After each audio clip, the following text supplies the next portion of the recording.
สดี FC ทุกคนเนาะนี่ครับก็มีสินค้ามานำเสนอเนาะมีกล่อง VA ของแท้ตัวนี้เนาะมานำเสนอให้ FC ได้เบิ่งเนาะว่ากล่อง VA ของแท้นี่มันเป็นจังไดเนาะ เป็นจังไรว่ามีของแท้ของปลอมบางคนว่าเนาะบางคนนี่คิดว่ามีแต่รุ่นเลี้ยวเนาะกล่อง VA เนาะเด้เขาจะสกรีนหนังสืออยู่นี่ Made in USA เนาะนี่ Made in USA แบบนี้เนาะกอง VA ของแท้ตัวนี้จะกันน้ำกันกระแทกไหลเนาะไหลหลีเนาะเส้นเร่งก็ไปไหลง่ายเนาะไปไหลไกลวิดไหลหลายเส้นเร่งก็วิดไหลหลายไปไหลง่ายเนาะการน้ำกันกระแทกไหลหลีกอง VA ตัวนี้ กำลังซูมก็ถือว่า4ถึง16คูณซีซีเนาะกำลังซูมตัวนี้ปรับลาด้านข้างเนาะตัวนี้กันน้ำกันกระแทกกันน้ำนี่ฝนตกจะบ่เข้าเนาะเฮาก็บ่ได้หมายความว่าให้เอาไปจุ่มเนาะให้เอาไปจุ่มใส่ซ้ำมันเนาะฝนตกฝนหยังนี่ไหลสบายเนาะเล่นแจงดีเนาะน่าเล่นซีซีแจงดี4ถึง16กำลังซูมเนาะเป็นแบบนี้กล่อง VA คันว่าเขาเจ้าสกินตัวหนังสือสีเหลืองเช่นนี้เนาะ Made in China ตัวนั้นจะบ่แม่นของแท้เนาะตัวนั้นล้านปลายตัวนี้จะ2ล้านหน่อยนึงเนาะ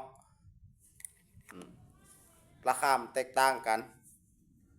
พี่น้องเนาะบางคนก็คิดว่ามีแต่รุ่นเดียวกล่อง VA ตัวนี้ใส่หลีนิยมใส่หลายที่สุดเนาะนิยมใส่หลายแล้วก็ไปจากไรขาจับกองแบบนี้กองมากูนอีหยังกระทักเข้ามาหาเฮาไหลเนาะช่วงนี้เฮาก็สิลดราคาพิเศษให้พี่น้องเนาะกำลังไก่สิฮอดละรู้ออกล่าแล้วเนาะสิลดราคาพิเศษให้เนาะกองมากูนมี 3-4 รุ่นพี่น้องเนาะกำลังซูม4ถึง16 6ถึง24แล้วก็ 5.5 ถึง25เนาะกองมากูนมีหลายรุ่นพี่น้องเนาะแล้วโหลดแฟกเตอร์ตัวนี้เนาะกำลังพอให้ลูกค้าเนาะใส่งอนเนาะอันนี้จะเห็นใส่งอนเนาะจะเห็นเครื่องใส่งอนเนาะบ่เกี่ยวกับเรียบเนาะเรียบก็เรียบดีเนาะ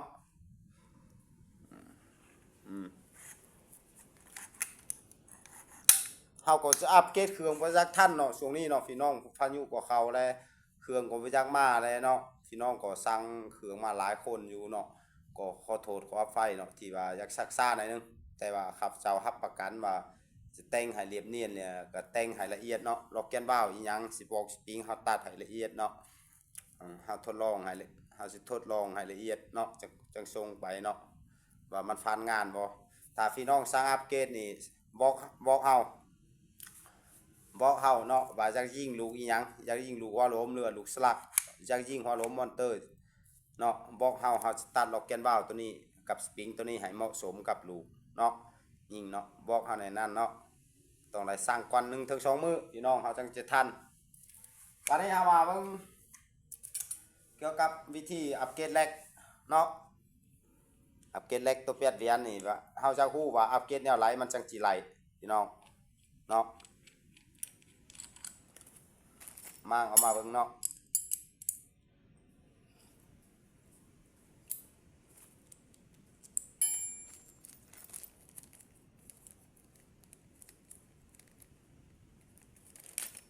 แลกเปลี่ยนเหรียญถามว่าอัปเกรดก็เอาจากลดลมซ่าเนาะพี่น้องเนาะตัวนี้เนาะถามว่าอัปเกรดมันเอาจากลดลมซ่าหลาย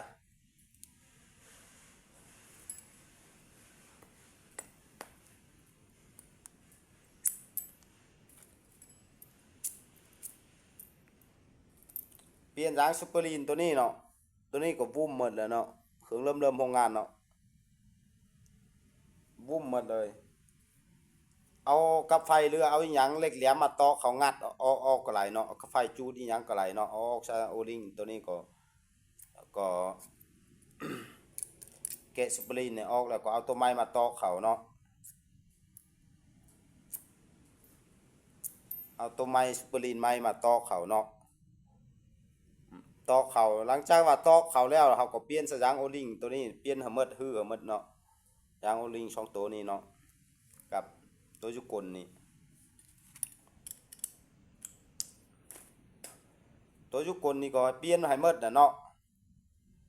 ถ้าว่าเฮาบ่เปลี่ยนนี่จะเฮ็ดให้มาเฮ็ดให้แลกมันไหลเนาะเปลี่ยนก็ต้องเปลี่ยนให้ครบชุดเลยเนาะนี่ก็เปลี่ยนให้หมดเนาะตัวใหม่เล็กตัวใหม่นี่เนาะเฮ็ดให้มักเฮ็ดให้แลกตัวนี้จะเป็นนมเนาะเป็นนมแบบนมหนูเนาะคันเฮาบ่แปลงไหลลีแท้ๆนี่มันมักไหลเด้อพี่น้องเด้อจุกตัวนี้เด้อมักไหลก็หลังจากเอาเข้าไหลแล้วเนาะเฮาเปลี่ยนซูเปอร์ลีนอีหยังโอลิงแล้วเฮาก็ประกอบเข้าเนาะพี่น้องอันนี้เฮาสาธิตให้เบิ่งซื่อๆเด้อประกอบเข้าแบบนี้เนาะจังหน่อยเฮาสิเฮ็ดให้เบิ่งเนาะความ2ง่าย2เปียดเบียนในความ2ง่าย2จนหมดเนาะเฮ็ดแนวนี้ไปตลอดจนหมดหลังจากนั้นก็ประกอบวิธีประกอบก็เอาตัวนี้เข้าก่อนแล้วก็เฮาก็เอาตัวนี้เนาะหันใส่ตัวนี้ก็วีบเข้าก่อนเนาะหันแน่นๆเด้อตัวนี้เนาะล็อกให้แน่นๆก่อนเด้อแล้วจะวีบตัวนี้ก็74ตัวนี้ก็ล็อกให้แน่นๆเด้อไว้มันปิ้นออกคันปิ้นออกเช่ได้แลกมันไหลเนาะลมบ่สิเทียนแลกนี่ปัญหาสำคัญที่สุดเลยเนาะพี่น้องเนาะถ้าว่าเฮาเฮ็ดแลกนี่บ่ไหลนี่จักลำดีซำไรหลีลำซูเปอร์เฮฟวี่ก็บ่ไหลกุมหรอกคันแลกมันบ่ไหลก็ฟงนี้ฟงนั้นคือกันนั่นแหละเนาะสำคัญต้องแลกนี่ปัญหาจุดหนักเฮาเล็งจุดหนักกว่าหมู่แม่นปืนแม่นว่าระบบแลกนี่กับลำมันเนาะระบบสปริงอีหยังน่ะจูนไหลปรับไหลแต่ว่าอันแลกนี่ปรับก็บ่ไหลเลยคันว่าลมมันบ่เสถียรเนาะลมบ่เสถียรเป็นย้อนหยังหนึ่งก็ระบบเวียนมันเนาะระบบแลกนี่บางอันนี่เครื่องตัวนี้บางอันก็ใช้ไหลหลีบางอันก็ใช้บ่ไหลหลีเด้อพี่น้องเนาะแต่ละแลกนี่มันบ่ไหลเสมอไปไหลเนาะเฮาเคยทดลองมาเบิ่งแล้วเนาะผ่านมาเฮาเคยทดลองมาหลังจากนั้นเฮาประกอบเข้าไหลเฮาก็เอาบางเทศใส่เนาะบางเทศใส่แบบนี้เฮาอัปเกรดแล้วเนาะเฮาก็มาหันใส่ปืนเนาะหันใส่ปืนแบบนี้พี่น้องหันใส่ปืนแบบนี้เลยแล้วเฮาก็ไปเติมลมเนาะเติมลมหัวเหล็กขีดเหลืองๆนี่เนาะหัวเหล็กเศร้านี่เนาะแล้วเฮาก็งับทดลองเบิ่งเนาะจะฮู้ว่าเฮาอัปเกรดไหลหรือบ่ไหลเนาะงับทดลองมึง3-4นัดเลยเนาะ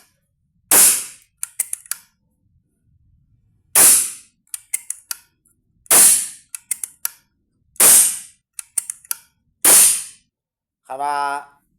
จะฮู้ว่าไหลหรือบ่ไหลนี่เฮาไปเติมลมใส่อีกเทื่อนึงเนาะนี่เฮายิงลงยังแต่เหล็กหัวเหล็ก10เมื่อกี้หัวเหล็ก20เฮายิงไป3-4นัดกี่เนาะเติมลมแล้วก็จะมาปล่อยตัวนี้เนาะเฮาสิไปเติมลมให้เบิ่งว่าเฮาอัปเกรดนี่ไหลบ่เนาะคันว่าเฮางับเบิ่งซ้ำนี่น่ะคันมันไหลมันก็ไหลแล้วเนาะคันมันบ่ไหลมันก็บ่ไหลแล้วคันว่าเฮางับ เฮาเติมลมเสือมาปล่อยยังเห็นลมออกกลนี่ไปท่าไส้ก็ไหลบางเยอะเนาะเฮาสิไปเติมลมให้เบิ่งเนาะเดี๋ยวมาหาจังปล่อยให้เบิ่งหลังจากอันน่ะเฮางับไปบางกี่เนาะเฮาไปเติมลมมานี่เฮาไปเติมลมมาเนาะก็พอเล็กซาวน์เฮาไปเติมลมเนาะเฮางับไป3-4 วาทเฮาทดลองเบิ่งแล้วเฮาก็ปล่อยเบิ่งเนาะว่ามันโอเคบ่ผ่านมาเฮาก็ยังบ่ทันได้บอกพี่น้องเนาะให้ทดลองแบบนี้เนาะหลังจากอัปเกรดเปลี่ยนซูเปอร์ลีนอีหยังไปแล้วเนาะเฮาก็มาไขเบิ่งเนาะบ่ฮะยิงไปเมื่อกี้คันมันไหลนี่ฮู้เลยเนาะฮู้อยู่นี่เลยขออนุญาตเนาะนำเด้บ่เห็นลมออกแล้วเด้นี่พี่น้องกล้องบ่อยากโฟกัสปานใดเนาะอะเด้แบบนี้จังใส่ไหลเนาะพี่น้องเนาะนี่อย่างอยู่14เอาตั้งไว้เนาะลำตัวนี้เป็นลำซูเปอร์เฮฟวี่เนาะอัปเกรดให้ลูกค้าเนาะทางอันน่ะหยังหลวงน้ำท่าเนาะหัวไส้น้อยประมาณบ่เกี่ยวประมาณนั้นเนาะบ่เกี่ยวบ่แม่นหลวงน้ำท่าเนาะหลังจากอัปเกรดแล้วต้องลองเบิ่งเนาะกังเอาวังเทศนี่ใส่เฮาคือเฮาวงวังกี่งับ4-5 บาท งับ3-4 5นัดเลยเนาะแล้วก็ไปสูบลมเบิ่งแล้วก็มากกว่าจังปล่อยเนาะถ้าว่าเห็นลมออกอยู่ในนี่บ่ใส่ก็ไหลบางเยอะน่ะใส่ไปลูกก็บ่กุ้มก็บ่ดีดอกกุ้มดีจังหน่อยบัดเปลี่ยนเนาะแลกนี่ปัญหาสำคัญที่สุดคันอัปเกรดหลายลีแนวนี้ยิ่งกว่ายังบ่ครอบคลุมมีกบไปกวดเบิ่งระบบลำของเจ้าสปริงของเจ้าหั่นเนาะมันไหลบ่ระบบโลแกนบ้าวของเจ้าตัดไหลซ้ำไหลตัดแห้งหลายก็บ่ไหลตัดยาวหลายก็บ่ไหลตัดยาวหลายก็เฮ็ดให้ลมมองหลายแห้งโพดยิ่งลูกก็ปิวตัดสั้นหลายลมมันก็ออกหน่อยเนาะต้องจงไว้ให้มันพอดีเนาะจิมีคือแนวนั้นเนาะพี่น้องเนาะฝากกดไลค์กดแชร์กดติดตามเลยเนาะสำหรับฟูทีทาเล็กบอกทูของแท้ๆนะก็กำลังสิมาเนาะพายุแลช่วงนี้ก็เดินทางก็ยุ่งยากให้รอท่าเนาะอีกจะประมาณ2-3 มื้อเนาะก็อาจจะไหลเนาะผู้ที่รอท่าเล็กบอกทูพี่น้องเนาะต้องเฮ็ดแบบนี้เฮ็ดให้มันไหลแบบนี้กุมมันจังหลีลำซุปเปอร์เฮฟวี่ก็บ่ดีคันเล็กมันบ่ดีก็กุมก็บ่ดีคือกันให้มันเคียงคู่กันไปเนาะพี่น้องเนาะเฮาเคยเจอแล้วเนาะสำหรับปืนของเฮาแม่นว่าบ่ได้ปรับกองจักเถื่อเนาะย้อนว่าแต่งมันไหลดีแลกมันไหลดีลมมันเถียนอยู่สภาพเถียนอยู่ตลอดแล้วสปริงมันดีลำมันดีลูกมันไหลเนาะคันว่าตัวยกตัวอย่างว่ากุมแตกก็ลองเปลี่ยนลูกยิงเบิ่งก่อนเนาะอันเปลี่ยนลูกยิงแบบไหลบ่ไหลก็มาอัปเกรดมันพี่น้องเนาะถ้าว่าปืนของข้าพเจ้าสำหรับปืนข้าพเจ้าคันว่าเห็นไหลปั๊บกองย่ำไหลแม่นว่ามีปัญหาหล่นเหล็กตัวนี้น่ะเนาะแต่ว่ามันก็บ่ค่อยสิเป็นตลอดพี่น้องโลน4-5 เดือนมันสิเป็นเทื่อนึงเนาะหลังจากมันเป็นเฮ็ดจังไดก็มางออกมาคือเฮาเว้ามันพัดซะซุปเปอร์ลีนเนาะกระซ้ายฟัดซะซุปเปอร์ลีนเนาะหลังจากอัปเกรดแล้วนี่หันบางเทสแบบนี้สูบลมเนาะไปสูบลมคือเฮาบอกวางกี้เนาะให้เข้าใจพี่น้องเนาะมางับเบิ่ง4-5 บาทกลางงับ4-5 บาทแล้วก็ไปเติมลมมาจังมาปล่อยเบิ่งคันมันอยู่มันก็อยู่แล้วสำนี้มันอยู่แล้วเฮาของว่าเฮางับมันไป3-4 นัดแล้วเด้เนาะคันมันบ่อยู่นี่เฮางับนี่แฮงจะให้พี่น้องเนาะแฮงจะออกหลายลมอยู่บ่อยนี่เนาะขอบใจหลายๆนำพี่น้องเนาะทุกๆคนยงที่เชื่อมันห้านของเฮาเนาะแล้วก็เชื่อมันสินค้าของเฮาขอบใจหลายๆเนาะ